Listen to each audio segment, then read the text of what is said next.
dovesse fare lo signore, una collana di perle e di diamanti, dicendo che sia un regno dell'amore,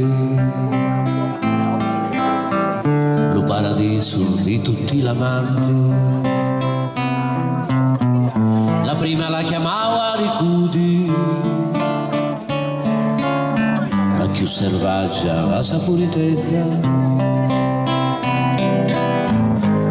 che aveva un cuore di una vita netta e canta quando canta nulla cedda.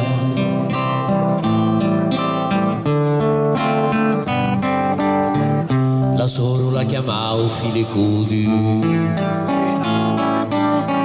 un angelo di peccia più guardiano, e la corazza di Capu Graziano, pari la punta di un talismano.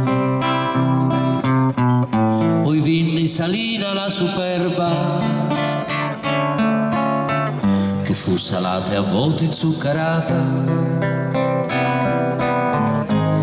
che aveva le mani di una bella fata, quando non batte la tramontanata.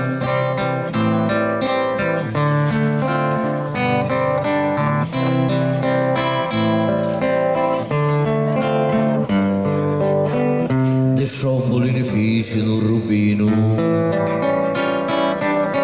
che sputa fuoco per il suo cammino. La sera quando rogna con il vento, metti paura ancora e lo spavento. Di panaria basta una pinnellata per fare la più unica e la più amata. E Vulcano che fu preso in gelosia, si scordava che Lipari esistia.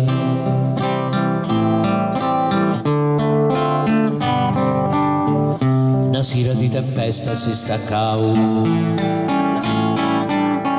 delle braccia della sobbetta madre, e sulla se ne volesse stare con lo cratere e lo sobbetto mare. Fu Lipari la perla du terreno, che combatteo contro lo saraceno, e vige la gelosa du castello della Marina Longa o Capistietto.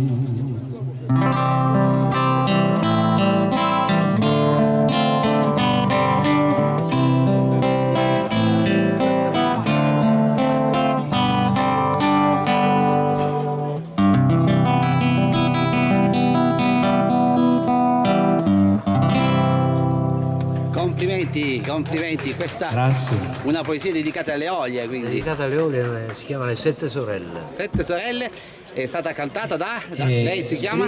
Scritta da Benito Merlino, nostro poeta, scrittore che vive a Parigi, che sempre ha cantato le isole. È interpretata oggi. Interpretata da io mi chiamo Nicola Merlo.